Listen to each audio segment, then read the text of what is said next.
Welcome to Life in Alignment, the podcast for men looking to balance career ambition with personal fulfillment. Hosted by Naphtali Anderson, certified executive coach, trainer, and speaker. With a background in engineering and a passion for the arts, Naphtali has successfully navigated the corporate world since 2006, having led multiple teams and leadership programs. In each episode, we dive deep into the challenges and triumphs of finding meaning and happiness while navigating the fast-paced corporate world, all geared towards overcoming the challenges you face as a man. We explore confidence, leadership, and emotional mastery, providing actionable insights and real-life examples to help you thrive. If you've wanted alignment in your life, this is your podcast. Join us as we uncover the secrets to achieving inner peace, strong relationships, and authentic self-expression. Here's your host, Naphtali Anderson.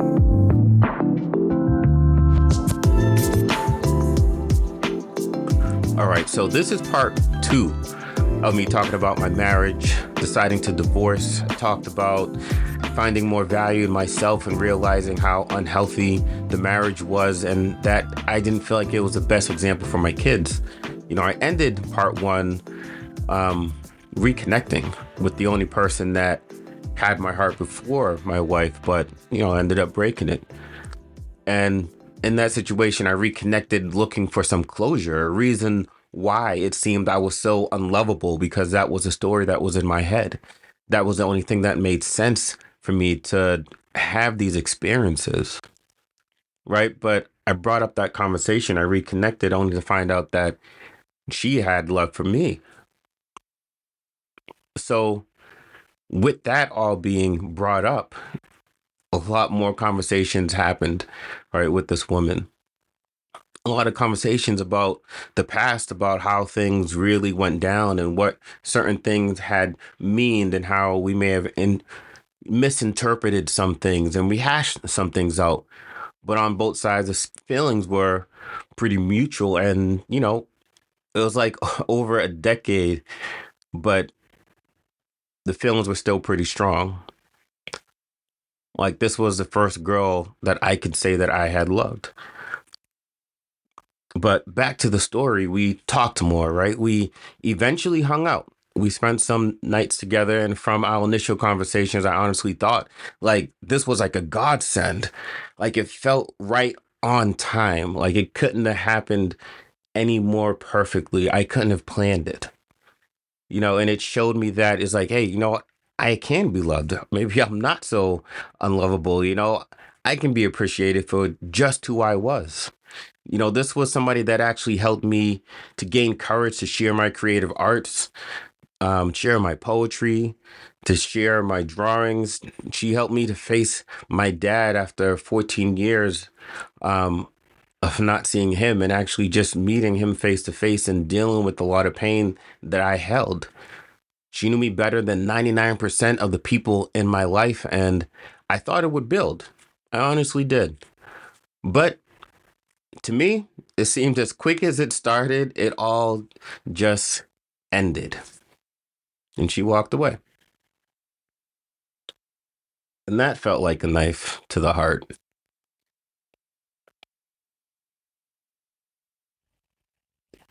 Then all the negative talk starts back up, telling me, see, nobody can really love you. Not like that. Like, people like you.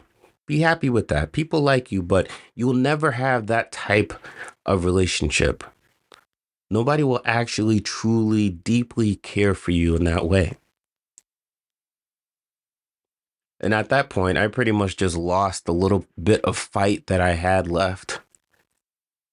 I was still going through the divorce and still had no intentions of going back to the marriage. Right? We were working through the paperwork and all that stuff, talking to a lawyer to mediate. But after he had kept the summons and told me to revise some more stuff, I was just exhausted. And also, I didn't even really have the cash laying around for these little visits to keep going. So basically, I just said, fuck it. I said, fuck it. I said, nothing mattered at that point anymore. I just kind of gave up. The only thing that I did do The only thing that I would never give up on was just spending time with my daughters. And I made sure that I saw them most every day that I could because that was the only thing to me that was important. But in private, I was definitely falling deeper and deeper into a dark place. I had moved out of the house, so nobody really saw what was going on. I had a space pretty much to myself. So I was drinking more regularly. And I don't really drink beer. Okay, I'm a whiskey on the rocks guy. So I had whiskey most nights, and I would just be drinking it straight. I wasn't sleeping well. I was going to bed late. I was waking up late. Everything just felt like it was all just falling apart. But the one thing that kept me from going over the edge, over the deep end, and why I will never truly agree with the narrative that men are not unconditionally loved is because it was the other men that stood by me and encouraged me.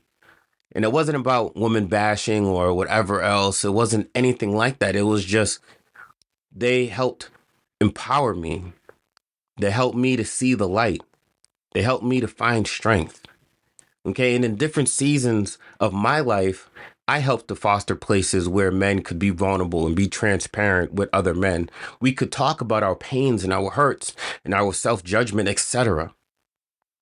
But I've usually been the one that people leaned on, right? But in this particular season of my life, I realized how strong my support system actually is. And that was a challenge for me at first because I usually don't let people support me, but I needed it. And so I had to take a chance. Okay, the world may measure us or they may even love us, quote unquote, by what we do for them. But we have to allow each other that space for connection, for support, for building each other. I was typically the rock, the support, the steady one, the voice of reason. That's how 95% of people know me. I'm never shaken. They never see me shaken. And I guess that's how I always like it. But it was truly a blessing to know that others were always there for me to fall on when I was low. But the hardest part came during the holidays because I only got to spend like 2 hours with my daughters. 2 hours on Thanksgiving, 2 hours on Christmas. And I remember on Christmas, I remember feeling so alone. And I wasn't about to call somebody, not on Christmas, and bring down their holiday. That seemed selfish. I couldn't do that. And I was just feeling so overwhelmed with this loneliness. And so I wanted to escape. I figured, I wanted a drink. But at the same time, I was trying to tell myself I need to stop doing this. So instead of getting in my car and driving down to the liquor store, I decided I'll just take a walk to the liquor store, which was probably 15, 20 minutes if I were to walk there. And it was already dark, so I just grabbed the black hoodie, threw that on, and then I just headed out with this war raging within me. And I made it a few blocks, still overwhelmed with the feeling, but I stopped. I stopped, I stopped, and I turned back because I was hearing in my spirit that even though I may feel lonely, I am never really alone. So I got back and I just sat and I just let the feeling fill me. And I didn't try to push it away anymore. I didn't try to escape it. I didn't try to push it. I didn't try to bury it. I just accepted it. I let it run its course and eventually it passed. And with it, the fear that was attached to it. And it just settled into this sense of peace. The fear that I can never be the man that I want to be, the fear that I can never be the father that I want to be, the fear of probably just being alone for the rest of my life. Just different levels of fear, but all about the intimate parts of my life. Just letting go of how I thought things should be and finding the strength to accept what is right now. I had to let go of that identity, right? Of just what I think my life is supposed to look like and how I'm supposed to lead, the kind of example that I need to be. Like, I can't even help people unless I have it all figured out. I can't be there and support other men unless I have every single aspect of my life to be the perfect example. That I had failed on all counters.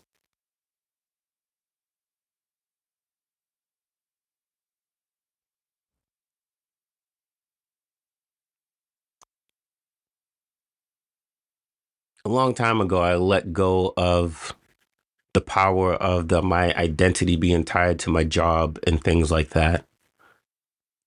But in that space, that's when I found that I still had to release the power that those intimate identities had over me.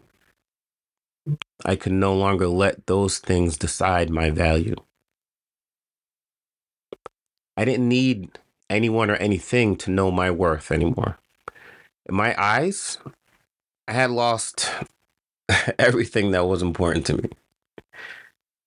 But I didn't have to lose myself anymore. So really at that point I was ready to start rebuilding. But it didn't seem like God was done throwing curveballs my way. So late in January 2024, I hear God telling me I need to go back home. And I'm like, no, no, God, like, I'm good.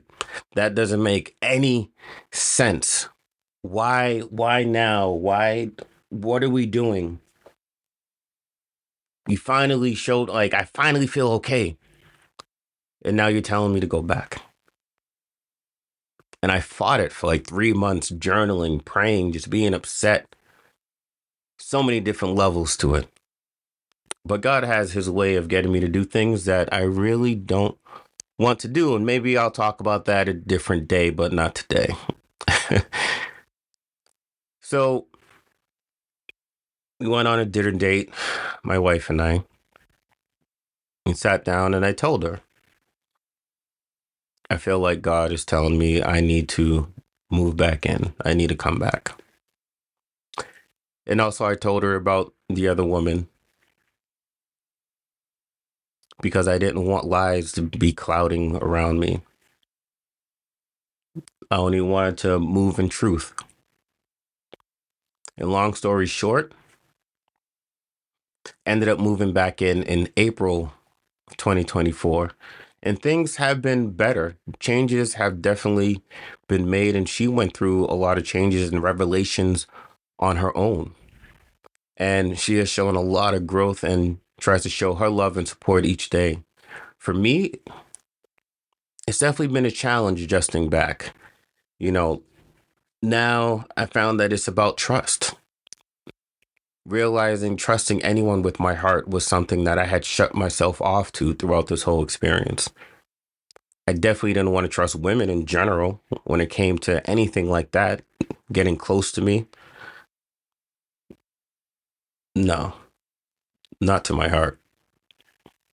Found myself questioning my ability to hear and trust my intuition and God's guidance. But in all that space, and even up to this point today, I've come to realize that no matter what happened in the past, that I have to be careful not to make myself a victim in the situation. I always have choices. And so where I am today and what I'm doing today is a choice. and I am not a victim. No matter what, I have to remember my values and what's important to me. And for me to be in that masculine energy, to be in my power and my peace, I have to live from this place of clarity, this place of knowing my values, of knowing who I am and what I stand for. And lastly, like I tell other men, to close off any part of me is to close off all of me. To reject any part of myself is to reject my full self. As men, we're really good at shutting parts of our being down in the name of safety and protection, for being tough, whatever we want to call it. But in the long run, it will always bring more suffering. I'm not the same man that stepped away from the marriage in January 2023. I lead with more clarity, decisiveness, but also with as much love and respect and patience as I can, because that's just who I am. But it can be very easy to fall into that place where I'm just trying to keep peace. But I can't let that guide me anymore. Different standards are set. Everything that I am, everything that I have been, I would say is being tested right now to see if I will stay in alignment, see if I will stay true to my calling, see if I will stay true to who I know that I am. And my awareness increasing, rising, allowing me to see parts of myself where I may be shut down and doing the work, right? To open those places back up so I can experience the fullness of life. And I share all this because I'm not perfect. Sometimes when I might be sharing on social media and have tons of advice and good words and different things like that, it may come off like I have it figured out, but I'm not perfect. And we will all be facing different challenges, but we have to be real about what's going on inside. As men, we bury what's going on inside. And if I did that completely in this situation, I would have been a hell of a lot worse off right now. Trust me. We can't lie to ourselves about where we are mentally or emotionally. I drank to escape the thoughts and feelings, but escaping doesn't heal anything. It just causes more suffering. The lies that we tell ourselves to say that we are okay, the lies that we tell ourselves so we can just keep pushing on each day, just brings more suffering.